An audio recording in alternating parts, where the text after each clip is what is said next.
وفي حديث تاني: من رآني في المنام فسيراني في اليقظة. خد بالنا، وده حديث صحيح.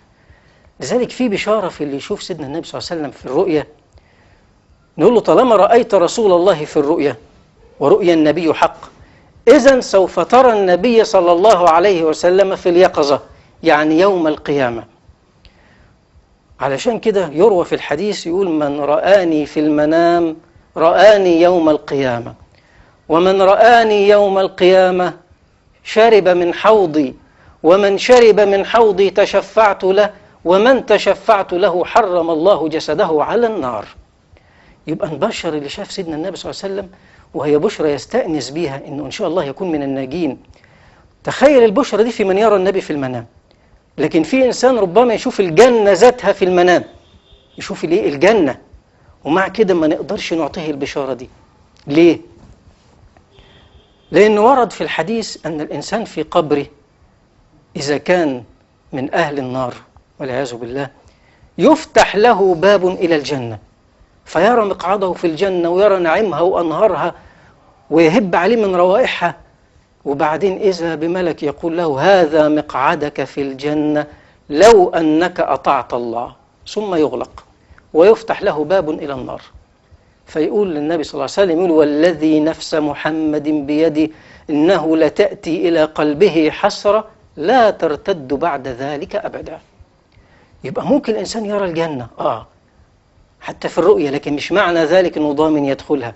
أما من رأى النبي صلى الله عليه وسلم، والنبي لا يزور الإنسان إلا إذا كان الإنسان ده إما في أصفى حالاته القلبية، وإما أن يكون في هم شديد ولجأ لله بكليته. فلذلك أراد الله أن يروح عنه بمن قال فيه: بالمؤمنين رؤوف رحيم. طيب هنا الإنسان المؤمن لازم يجي في ذهنه سؤال، يقول: طب ما فيش شيء أعمله، حاجة أسعى إليها، عبادة معينة أتقرب بها إلى الله، فيرزقني ربنا برؤية النبي صلى الله عليه وسلم؟ أي مؤمن لازم يخطر في قلبه هذا السؤال. لكن احنا نقول في النصوص الثابتة ما فيش نص. الرؤية النبوية هي إكرام وهبة من الله، نعمة تأتي من الله للإنسان، فيض إلهي. فما فيش نص ثابت بحاجة الإنسان يعملها يرى سيدنا النبي صلى الله عليه وسلم. ولكن العلماء اجتهدوا برضو في أمر زي ده. فأول شيء 3 حاجات هنذكرها لكم. أول حاجة حسن الخلق، أن يكون الإنسان حسن الخلق. إشمعنى حسن الخلق اللي ممكن يقربك من رؤية الرسول؟ يبقى قلنا 3 حاجات: حسن الخلق، وقلنا الصلاة على النبي صلى الله عليه وسلم، وقالوا سورة الكوثر. من داوم على قراءة سورة الكوثر رأى النبي صلى الله عليه وسلم. وفي سورة الكوثر سر عجيب تتميز به عن باقي السور في القرآن، وده اللي خلى أهل الاجتهاد يذكروا هذا الأمر. سورة الكوثر هي السورة الوحيدة في القرآن التي جميع آياتها تخاطب النبي صلى الله عليه وسلم خطابا مباشرا بالضمير. يعني إيه؟ يعني نقرأ كده: إنا أعطيناك، كفى الخطاب هنا هو، أعطيناك الكوثر فصل لربك. الخطاب الإله يخاطب النبي في هذه السورة على إنه حاضر متواجد. فصل لربك وانحر إن شانئك هو الأبتر.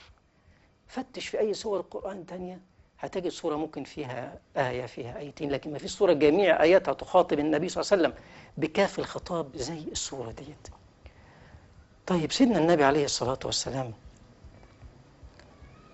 من تملى بطلعته ورآه، إن كان من المؤمنين في حال يقظته كحال الصحابة، تجده طول حياته يتمنى أن يرى النبي صلى الله عليه وسلم ثانية، لا يشبع منه إلا إن كان على قلبه غشاوة كما رأى بعض الكفار. لذلك ربنا يقول: وتراهم ينظرون إليك وهم لا يبصرون. يبقى ممكن ناظرين إليك لكن مش ناظرين إلى حقيقتك النبوية. الكفار لم يروا في النبي صلى الله عليه وسلم نور النبوة، لكن شافوا فيه حاجة واحدة بس، شافوا فيه يتيم أبي طالب، الإنسان الفقير اليتيم اللي ما فيش عنده حاجة من الدنيا، فده اللي حجبهم عن أنوار النبي صلى الله عليه وسلم. أما المؤمن وكذلك إن رأى النبي صلى الله عليه وسلم في الرؤيا تجد طوال حياته روحه شغوفة ومشتاق أن يرى هذه الرؤية مرة أخرى. يقول: يا جميلا زرت منامي كالبدر في التمام، عطفا علي إمامي أقبل حبيبي وعد لي. لو تنظر بالمحيا لو تسمعني التحية، لجعلت فؤادي حيا تشفى سقامي وعللي.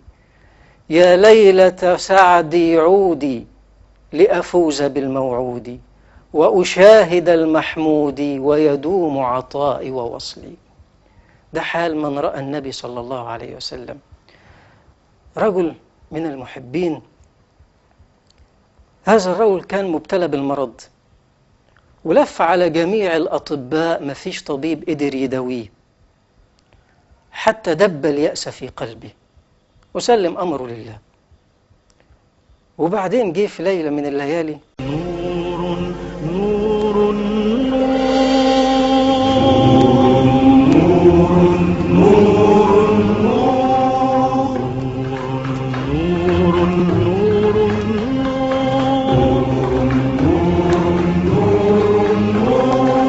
كلمات أحرفها نور، بالحب وبالشوق ضرور، وهواها البيت المعمور، ونداها يرتفع إليك لبيك إلهي لبيك.